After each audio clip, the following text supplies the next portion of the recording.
ସାଙ୍ଗମାନେ ଅନୁ ଶୋଇବା ପାଇଁ ଯାଉଥିବା ବେଳେ ରାଜ ତା ପାଖକୁ ଆସେ। ଅନୁ କୁହେ, ରାଜ ବାବୁ ଆପଣ ଏମିତି ଏଠି?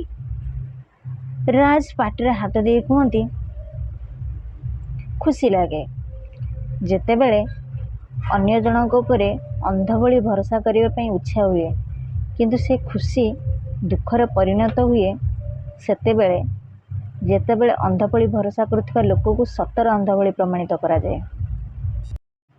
ଅନୁ କୁହେ, ରାଜ ବାବୁ ମୁଁ କ'ଣ କରିଛି? ରାଜ କୁହେ, ମୁଁ ତମ ଉପରେ ଖାଲି ବିଶ୍ୱାସ କରୁନଥିଲି ଅନୁ, ନିଜଠୁ ବି ଅଧିକ ବିଶ୍ୱାସ କରୁଥିଲି। ହେଲେ ତମେ ଏମିତି ମୋ ବିଶ୍ୱାସରେ ବିଷ ମିଶେଇବ ସେଇଟା ମୋର ଧାରଣା ନଥିଲା।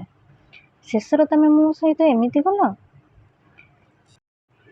ଅନୁ କୁହେ, ରାଜ ବାବୁ ଆପଣ କ'ଣ ଏମିତି କହିଯାଉଛନ୍ତି? ମୁଁ କିଛି ବି ବୁଝିପାରୁନି। କ'ଣ ହେଇଛି ତ ମୋତେ କୁହନ୍ତୁ। ରାଜ କୁହେ, ଏତେ ବଡ଼ କଥା ତମେ ମୋଠୁ ଲୁଚେଇକି ରଖିପାରିଲ କେମିତି? ହଁ କେମିତି? ଅନୁ ବହୁତ ଡରିଯାଏ ଆଉ କୁହେ, ଆପଣ କୋଉ କଥା କହୁଛନ୍ତି? ରାଜ କୁହେ, ଜାଣି ଶୁଣି ନ ଜାଣିଲା ପରି ଅଭିନୟ କରେନି ଅନୁ। ଗୋଟେ ଭଲ ଜାଗାରେ ନିଜ ସୁଖ ଆଉ ସ୍ୱଚ୍ଛନ୍ଦ ପାଇଁ ତମେ ମୋ ଇମୋସନ୍ ସହିତ ଖେଳିବା କେମିତି ସାହସ କଲ? ଅନୁ କୁହେ, ନାଇଁ ନାଇଁ ନାଇଁ ରାଜ ବାବୁ ମୁଁ ତ। ରାଜ କୁହେ, ଆର୍ୟନର ଭଉଣୀ ନୁହେଁ ନା? ସାଙ୍ଗମାନେ ଆପଣମାନେ ଯଦି ମୋ ଚ୍ୟାନେଲରେ ନୂଆ ଅଛନ୍ତି ତାହେଲେ ମୋ ଚ୍ୟାନେଲରେ ସବସ୍କ୍ରାଇବ୍ କରିଦିଅନ୍ତୁ ଆଉ ଛୋଟ ଲାଇକ୍ଟିଏ କରିଦିଅନ୍ତୁ, କାହିଁକିନା ମୁଁ ଏଇଭଳି ଭିଡ଼ିଓ ଆପଣମାନଙ୍କ ପାଇଁ ସବୁଦିନ ଆଣିଦେବି। ଜୟ ଜଗନ୍ନାଥ।